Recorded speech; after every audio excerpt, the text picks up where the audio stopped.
Imagine you're standing at the edge of a platform, your heart is racing, looking down the ground far below, and every part of you wants to step back. Instead, you hear a voice beside you saying, ready, 3, 2, 1, jump! Belay systems aren't just about stepping off a ledge, it's about stepping into an adventure. And today, I'm going to show you the process and safety procedures on how to take others through that journey into leap of faith with a smile. Now, I've been working here at Camp Choya, so I've been a tech and a rescue tech on an adventure park, and I've been sending people down auto belay systems recently, so I have the experience. So, what an auto belay system is. A belay system is a life supporting line for a harness to connect to. An auto belay is the act of using a rope and a device to control the climber's safety. So, here we have a True Blue, which is a brand for the auto belays, and here we have a guy hooked to the harness. Now he's slowly being rappelled down because the belay system is holding him, and it's an auto because it's making him go down. Now you're probably asking yourself what a carabiner is. This here is a carabiner. Now there needs to be at least 3 steps to being unhooked completely from the harness. So here's step number 1, push up, side and down, right? 3 steps. And see this can be hooked onto your harness, hooked onto the cables, and this is what's going to be supporting you and keeping you attached. Now what safety gear do you need to wear when you're auto belaying yourself? You obviously need to be wearing a harness to strap yourself into, you need a helmet for head protection, you need closed-toed shoes, you need hair tied back and out the road, you need to tuck any jewellery away or take it off, and try to keep everything out of your pocket if you can help it. Now this is an example of what it looks like to go down an auto belay system. This is myself in this example.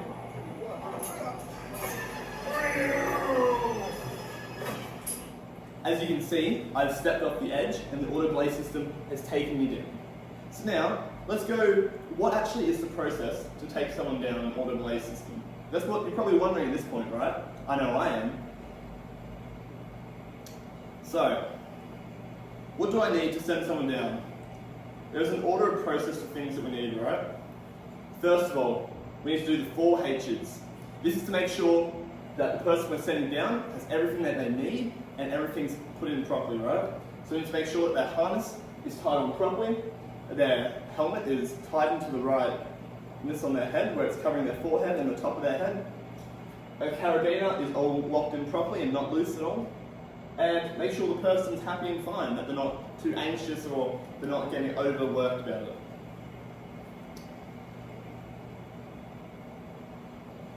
Now, we give them a couple safety briefings before, and according to one of my sources, OSHA, the US federal agency, gives the reasons why we make sure we follow safety standards to help prevent serious harm. So OSHA is just making sure that there's all the safety stuff put in place where the person's going down, all aspects are covered for. Attaching participant to the auto belay. So the next step is, after we've checked them, we actually have to attach the participant to the auto belay, whether it's the rappel or the quick flight. Rappel puts it at the front, and the quick flight connects them to the back. So we need to make sure they're clipped in properly. See my example right here. We can see it's clipped in properly to the harness. Step number 3, we've got to make sure the alley is clear. So once we make sure the alley is clear, we know we can unhook the person from the course they're connected to and just be onto the life supporting auto belay cable that are about to send themselves down on.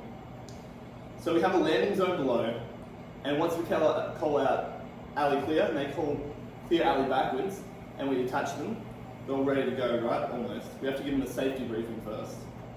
According to Stephen University Online, when communication is effective, it leaves all parties involved satisfied and feeling accomplished, right? It's really important to have good communication with the person below, with yourself, right? To make sure there's no miscommunication for what's happening, since it can be a dangerous environment if not done properly. According to the European Journal of Business and Management Research, communication is considered an essential tool for organisation performances and growth, right? It's actually more efficient when you communicate carefully, right? Now, preparing them to jump and actually jumping. We need to tell them what they can and what they can't do. So what the participants can do is they can hold onto the harness here. They can't hold onto the bungee cord behind them if it's a quick flight. If it's a rappel, they can hold onto one here in front of them. Or they can hold onto nothing at all, right? Now, depending on if it's a quick flight or the rappel system they're jumping off, there's different ways you have to jump off them, and we as the tech, we explain for which one that they're doing, how they can jump off. Whether they have to jump off, or sit down and scoot off, or step off, whatever it may be. Here's an example of me jumping off the autoblade system. Now, according to National Library of Medicine, the distressing phenomena of visual heights insurance occurs when visual stimulus causes apprehension of losing control of balance and falling from some height. People get really scared at this point, right? They get scared when they're about to jump because they look down and they're like, oh man, this is high, this is too high, man, I can't do this. So it's also the part of the process where we need to reassure them, right?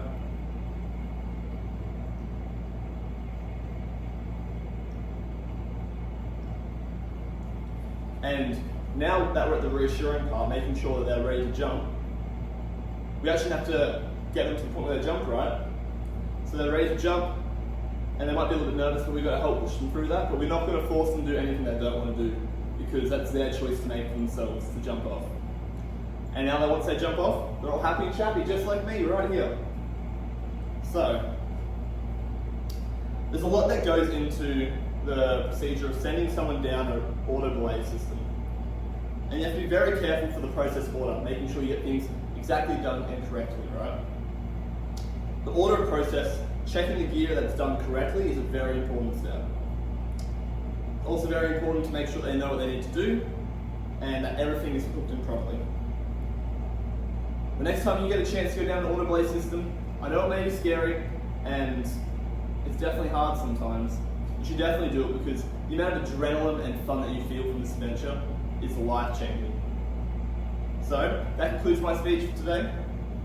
And next time you go up, you can also have the high ground just like me.